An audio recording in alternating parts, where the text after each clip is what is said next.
All right, so now we're gonna set this thing up. We're gonna ventilate it and get it prepared, calibrate it, and then start cutting. So here we go.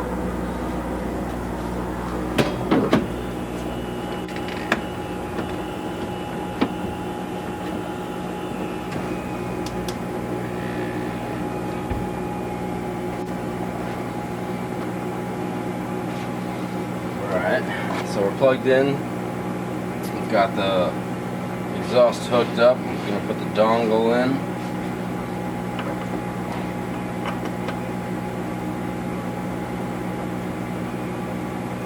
Alright.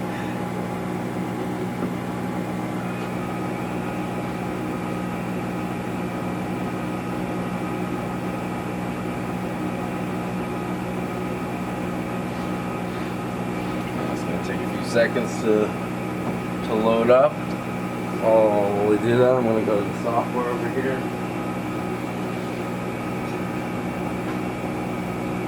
Alright. So you guys, you should probably have like this on your computer for when you do customer service. You should download the Vivo software. So you can walk this line. So come around here, you can see. Do our show. This is my last cut on my Pro machine here.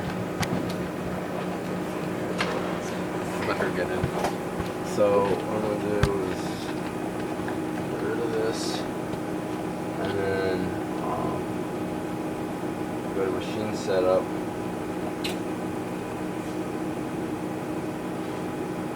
Go to the Wi-Fi. Is my screen up there? Or is No, it it's still still thinking? let's see, it just said something. It's still loading. So that's it. What is this that you're working on right now? This is the Vimo software. It comes with it. So with Yeah, you're up now. Alright. So we're going to the network. Alright, so we're going to go to network. Connect to Wi-Fi.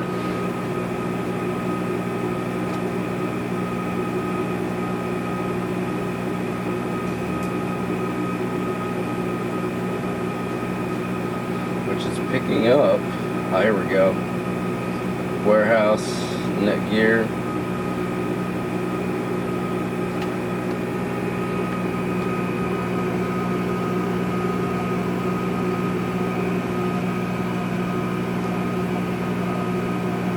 Come on.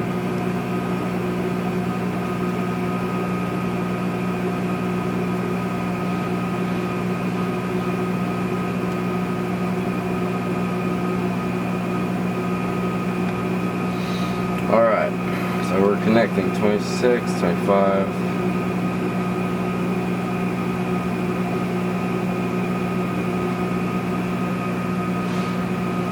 Alright, we're connecting to Wi-Fi right now.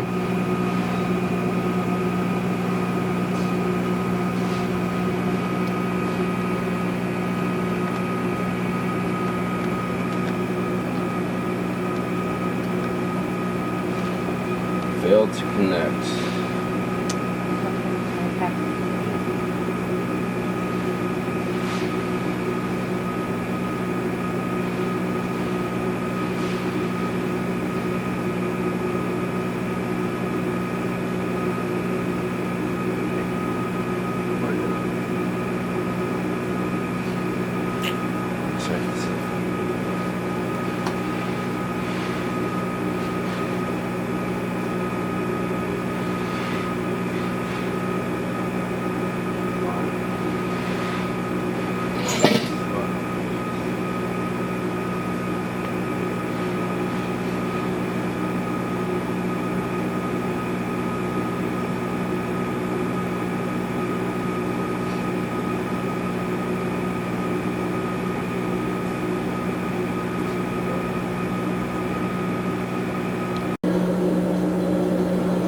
You can see how the screen, it's got lines coming up. See how they're flickering? This would probably need a screen replacement for someone.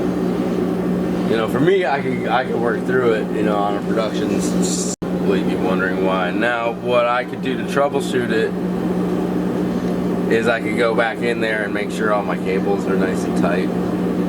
That could be the problem. This is the first time I am noticing it.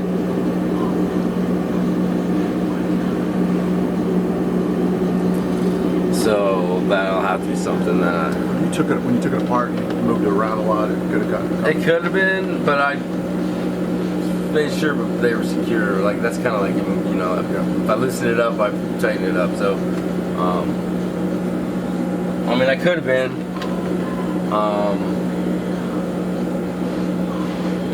Show James. Okay, James. If you look at the screen, you notice it has little flickering lines. Yep. All right, so that would be something that a customer probably wanna the walkthrough with. Yeah, need a walkthrough with. Now the troubleshooting number one would be to open up the hood and make sure all your cables, if your HDMI cable, is connected here, and then and it's connected in the Raspberry Pi. Gotcha. So it'll be a cable leading Yeah, to the and board. it's super short. It's like that long. Probably good. Now, I've had someone not be able to turn the screen on at all. So the first thing I do is before I sent them a new screen, I sent them a new cable, and it worked. And that's 30 cents compared to probably. And I looked in the breakdown. I looked in the breakdown of all this machine. That touchscreen is the second most valuable component Jesus. in the machine. The laser tube number. Alright. So the flickering line. So if we're flickering gonna- lines, check cable. If worst case scenario, it's a bad screen. Yep. So cable connections, bad cable, and then replace the screen with flash restore. Gotcha. Yep. Alright, so but it's functional, it will work. It's just, you know, the way that it is. Alright, so what I had to do was I had to reassign a new IP address for all the machines in my room to be able to accommodate this. Now for most people, they'd probably not have multiple machines, so it wouldn't be as challenging. But all of these are wireless, so if you just think They're all just interfering. yeah, with they're each all other. just interfering. Well, these two, even though they're related, it's like basically Big Brother was the reason why that I had to do it. So they should probably, I don't know, I've ran two pros at the same time, and I think I remember in the past I've run one of these at the same time, but it's all figured out. They all got the same IP address. So I did the camera because I remember that it was a problem before. So I took this picture here on the screen, and when I used to initiate the camera before, it's kind of like a drag and drop thing. So when you go to the camera setting, you basically start at a point and you drag where you want your image to be captured. Now you don't have to do the full honeycomb. If you're just cutting in the corner, all you have to do is kind of outline this area and it'll come out. Now I was very surprised that it made it all the way to here and then it gave me an error code. It took a little while. It took a couple minutes for it actually to capture the screen. And then it had some kind of communication error and it had to stop. Now I do remember when I had initiated years ago when we started with BMO that I could barely even get the corner. So I made it farther than I did from prior models, but here's the image. What I did was I superimposed one of my files to be cut. I successfully cut it. We can run that one again. We'll start from the whole process. I'll put new material in there.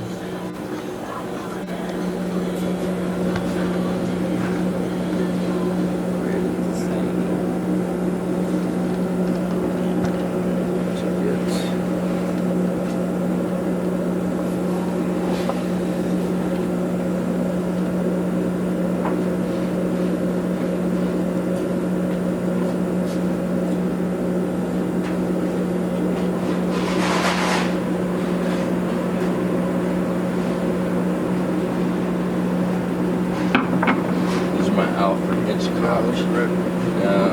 Made in Trenton, New Jersey in like the 30s, and they're still great. We should sell them. No, man. Oh, we should sell. Yeah, these are mine. I will die before I give those up.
Back here.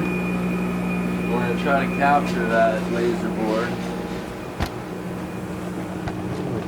Here.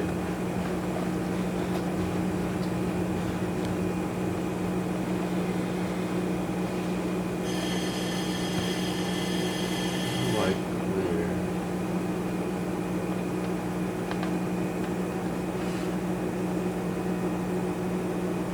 There we go. Alright. So, I know the files. Actually, I'm going to put a new file.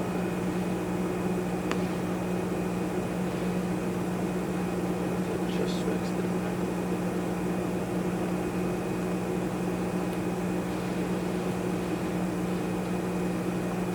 Alright, so I have 3 different colors because I'm having them cut at separate times and at different powers.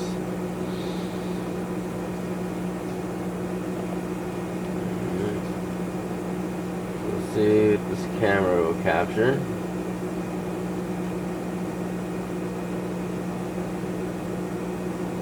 So I basically dragged and stretched the image after I hit the camera icon.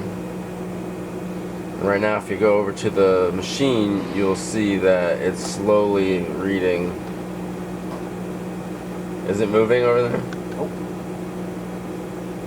Might be taking a second. I always had an issue with this camera. I never use it because it takes too long. And it always felt buggy. So right now it's not even capturing it. And the screen on the cutter is just stagnant, still the main menu.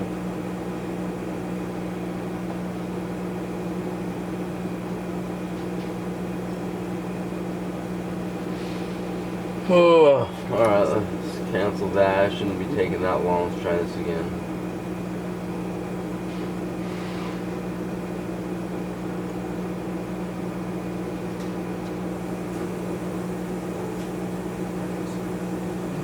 Did it twitch? Yes. And then it moves like one unit. Yeah.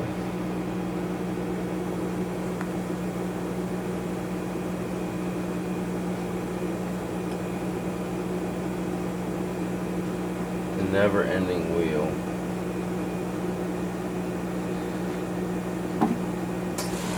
It's time for a sip of coffee. Alright, we're gonna cancel this because this should work better, and it doesn't. Now, it looks like I've got my wireless is strong. Jamie, in the top right-hand corner, of the screen, you see the wireless icon. Is it, how many bars is it? 3 out of 4. 3 and 4. We have a good connection. It's just thinking real hard. But the camera is glitching. Now sometimes these problems are solved by just completely safely closing and restarting all the systems, but you don't always want to be doing that. Alright, so we're going to try to print this. So up here in the right hand corner, I have my 3 colors. So I want them to cut red first, blue second, and black third.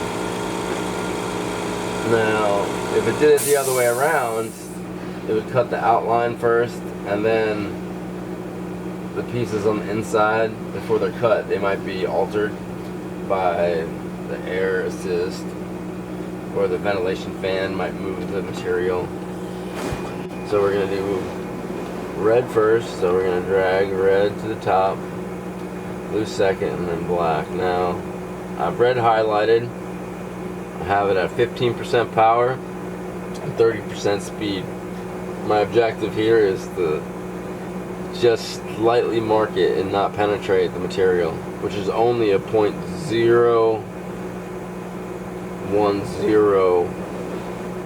thickness of a laser board, which is basically like a density board that's super thin. So 15, we got the speed at 30 millimeters a second, going into blue. We're gonna need this to cut through, so this will be, let's go 25 power, and the speed we're gonna go 30 millimeters a second.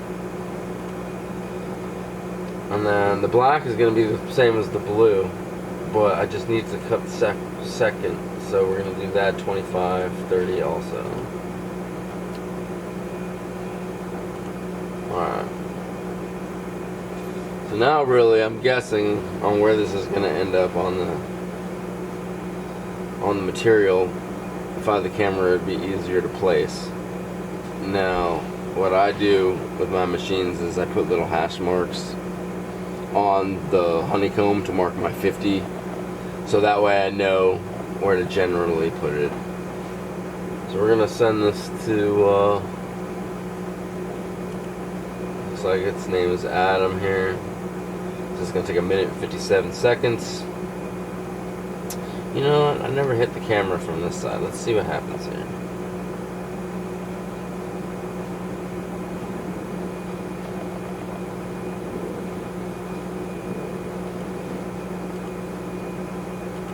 I guess that would have been a different layer if I had captured something. Okay, let's go.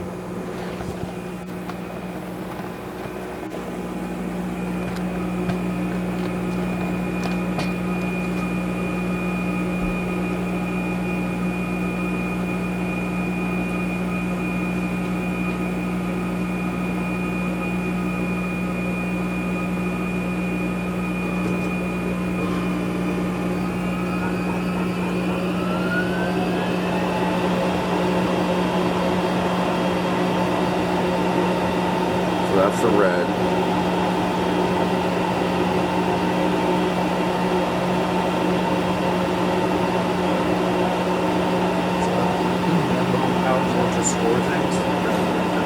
Yeah, and you want to do them faster too than your traditional cuts. By like at least 25%. Kind of like how this one is, instead of just like flipping through and taking this time, so that it's made a different color program. Yeah, so you can, that way it's, so when you have material, see, it doesn't know, it cuts it, if you don't tell it to do it any differently, the same path as you designed it. Now, unless you design inside out, when you're eventually going to cut it, and you're cutting outside in, your materials shift and they move in there, because you got your border that's cut, you know what I mean? So they got your air assist that's pushing wind around, you got your ventilation fan, which is creating pressure. That's why you lay down the invincible magnets. Yeah, that's also because when you want your line to go directly through, you want your 90 degrees there. Now, if it's floating, like if it's a curved piece of wood or something like that, you're going to want to flatten it out. Now, some parts, you can hardly tell it different. You're talking like micrometer off. But if they're detailed and very small parts, it will make a difference in the construction of it. So everything's got to be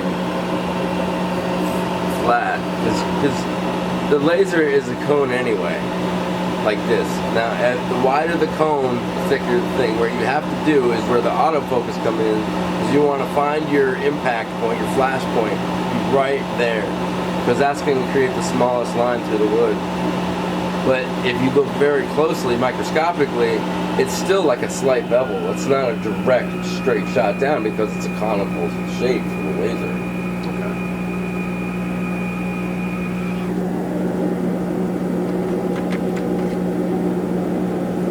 All right, yeah, that's a good piece. This is ready to package.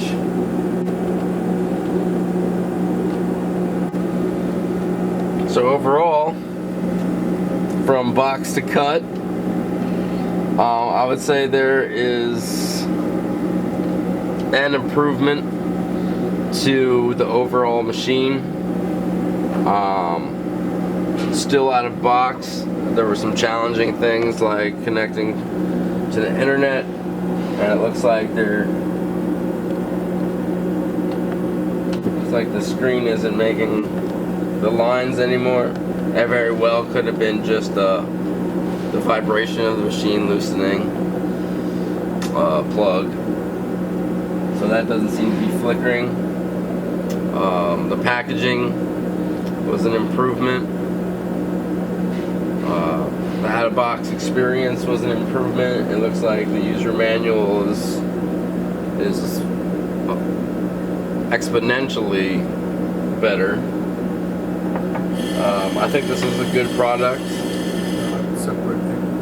You got two parts to take. You don't have to take the whole thing apart to get to that. Yes. Actually, I thought about that for a second. And I think it may have been like this, but it feels more secure for sure.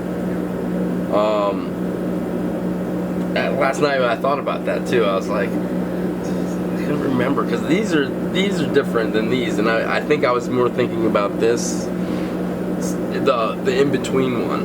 I don't remember, but it definitely was easier to access because it felt like when I took it apart last time it was under stress, like where you'd take a screw out and then this side would be stressing because this screw is in, but it's definitely a lot easier to get into the machine.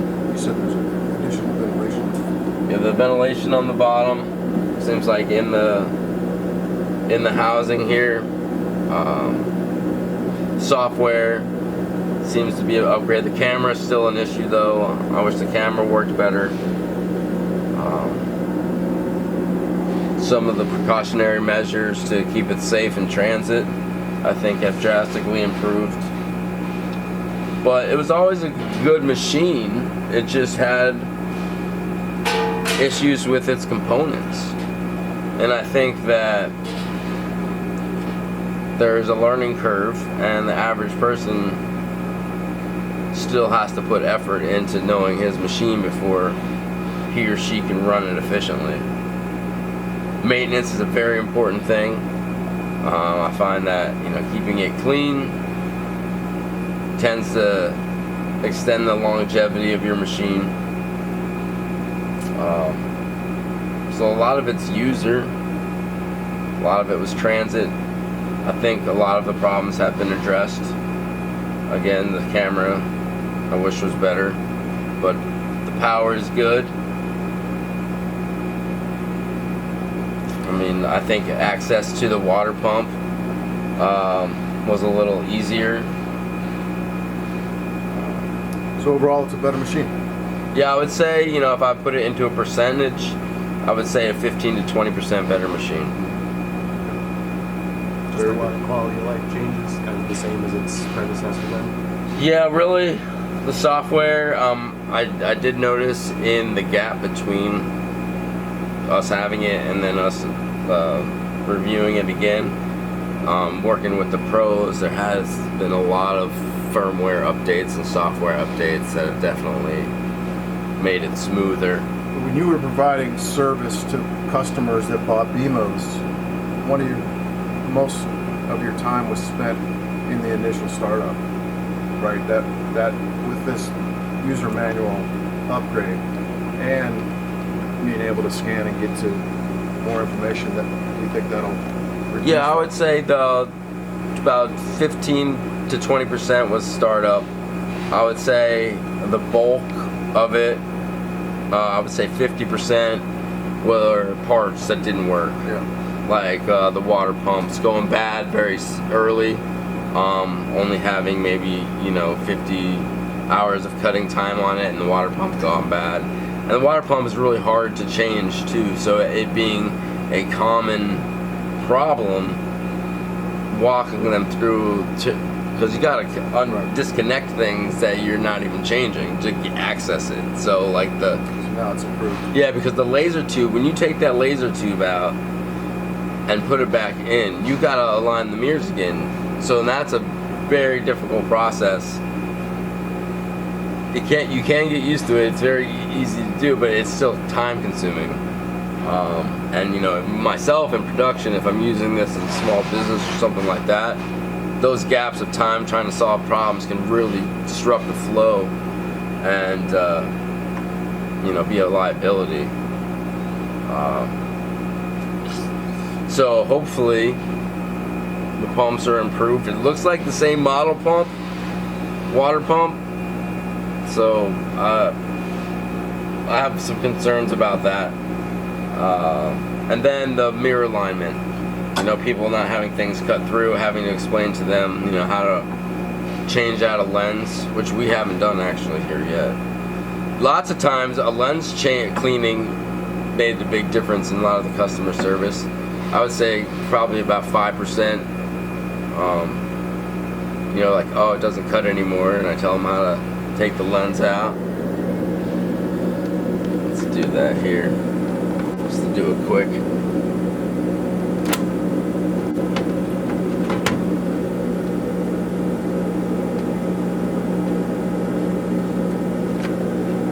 Now this isn't reverse threaded, but it feels like it is because it's upside down.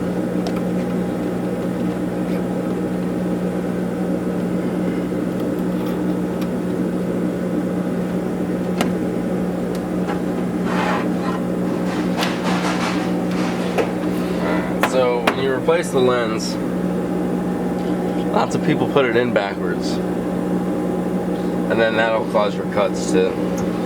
Alright, so you unscrew that, pull that down, and then you have a tightener on top of the lens here.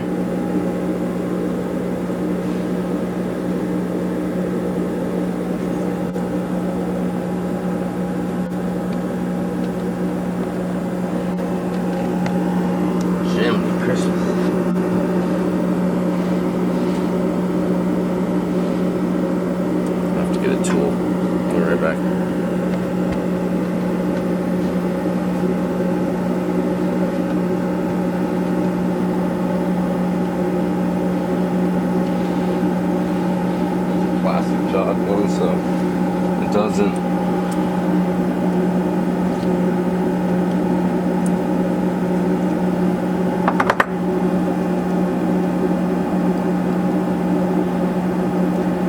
alright, so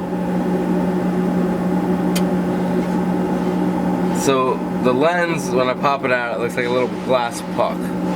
Now one side is flat and one side has a slight curvature. Now the curvature has to be facing from the source of the laser, because that's what brings the lasers to a point. Like, it's basically bringing the laser beams down into the concave and then kind of focusing it into a single beam. So what happens is, if someone cleans it and they put it back wrong, it's doing the opposite. It creates a thicker line and not a thinner line, and people think that their whole machine doesn't work because they didn't put the lens in the right way. Now, I like to not move it around so much so I know exactly how it's in and not in. So here's the one, which is flat, and then here you can barely tell but you gotta notice it. So cleaning that, a little alcohol on that, you can see there's already a dot on it. And that dot's from, you know, the laser making of residue. So I would say every 50 hours of cutting, you should probably clean that. But be very aware of how you're returning it back to the nozzle.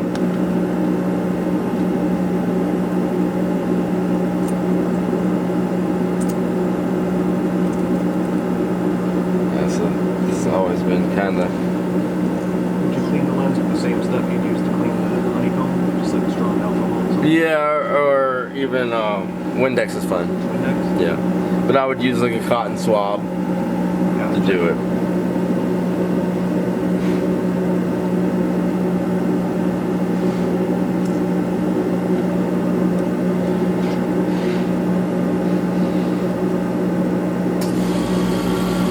See, when I do the same things with the mirrors also. I'll hit them with Windex and a cotton swab too. You don't want to put too much pressure because you don't want to tweak them either. You just want to do it. You'll find if you look on, I'll refer to that one, but you can see how it affects a lot of the mirrors that get affected with a lot of usage.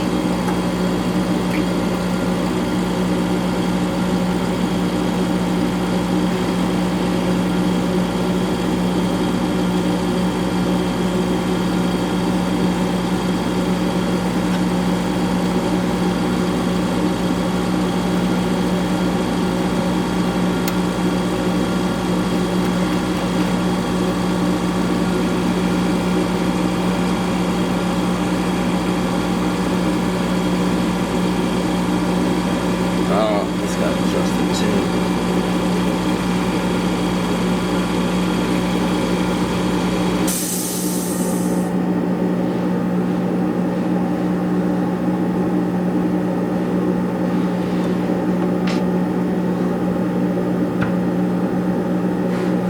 Come on.